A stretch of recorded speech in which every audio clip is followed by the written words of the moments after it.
So you've probably heard it a million times. Using full range of motion is the best and only way to build muscle. But what if I told you there's another method that's just as effective, if not more so, that requires half the actual exercise? So as you should know now, we're talking about stretch-mediated hypertrophy.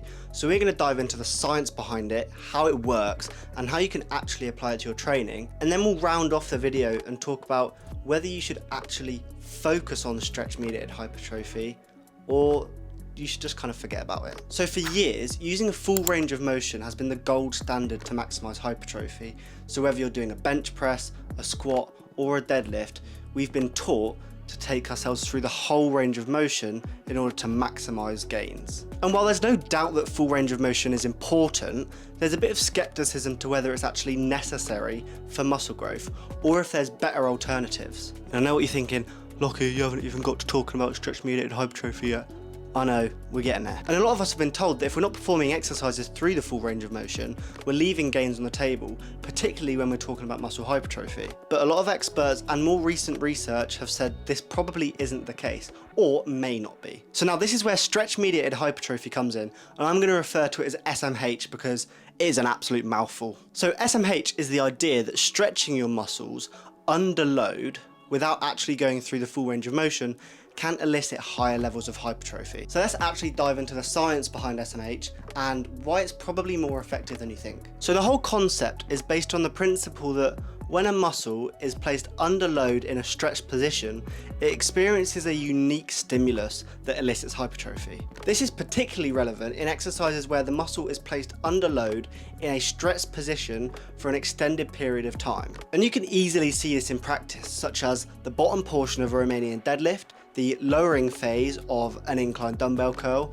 or even a chest fly. Obviously, this is assuming all of these exercises are actually done properly. So a study by Pedrosa found that training with a partial range of motion, especially at longer muscle lengths, can lead to more favourable muscular adaptations. And the bit that's important to us is the specifically at longer muscle lengths. The research suggests that working muscles at their stretched position creates higher levels of mechanical tension, which plays a key role in signalling muscle growth and repair. This means that exercises focusing on the lengthened part of the muscle's range can be just as, if not more effective for hypertrophy than using full range of motion. Furthermore, Dr. Brad Schoenfield, who is like the most well-known scientist when it comes to muscle hypertrophy and training protocols, has pointed out that muscle tension during the lengthened phase of a movement is particularly beneficial for muscle growth. And he really emphasised that although full range of motion is good for joint health and overall strength, spending more time in that lengthened portion of the movement will help to induce higher levels of hypertrophy. So let's take the best example for this principle, and that's the Romanian deadlift. When you're lowering the weight, your hamstrings are under a significant stretch, and holding that stretch under tension can create a really strong stimulus for growth. And the same can be said for exercises like the incline press, where the stretch is in the bottom portion of the movement. This strategy not only targets muscle fibers more effectively, but also creates micro traumas in the muscle, which is crucial for growth. And in case 2 studies weren't enough, a study by Nunez also showed that training in the stretched portion of the movement whilst it's under tension showed higher levels of muscle hypertrophy than using full range of motion. Now don't get me wrong, using full range of motion is extremely effective for overall strength and functional fitness, but the science is clear in that stretch-mediated hypertrophy is really effective and definitely shouldn't be overlooked. So adding in partial range exercises that focus on the stretched portion of the range of motion can help you break through plateaus and maximize gains. But if you are a bit skeptical and don't want to do exercises that focus on the stretched portion and only do the stretched range of motion,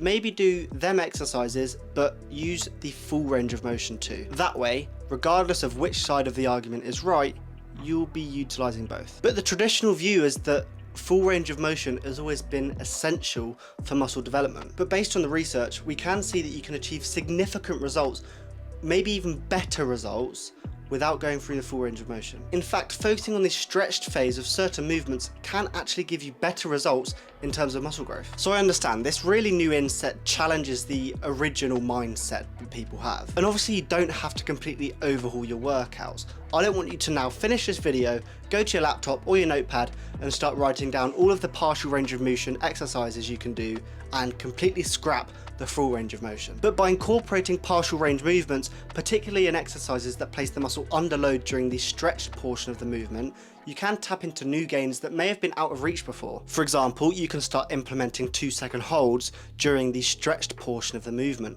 So if you're doing an incline dumbbell curl, for example, I would want you to relax your arm all the way down when your bicep is fully stretched for a couple seconds, and then continue the range of motion again. This will help to place the muscle under extra tension whilst in a stretched position, which will help elicit a higher hypertrophic gain. So to recap, while full range of motion might be great for overall strength and joint health, there's a very strong case to be made for focusing on stretch-mediated hypertrophy in your workouts. By loading your muscles in the stretched position, you can trigger significant muscle growth without going through the full range of motion. So exercises like the Romanian deadlift, the incline dumbbell curl, and the chest fly are great for this approach, and the research backs their effectiveness in hypertrophy. So whether you're looking to break through a plateau or just mix up your training, incorporating some stretched focus exercises could be the key to unlocking even more muscle growth. I hope you lot have gained something valuable from this video. If you have, let me know in the comments what you learned, and if you have any further questions, again, please let me know in the comments and I'll be happy to answer. If you like this video in particular, make sure you smash the thumbs up button, and if you're new around here and you're not subscribed, which is like 90% of you, make sure you hit the subscribe button so you don't miss any more videos, and hit the post notification bell so you get notified every time I post. That's all from me on this one, and I'll catch you in the next video. Peace.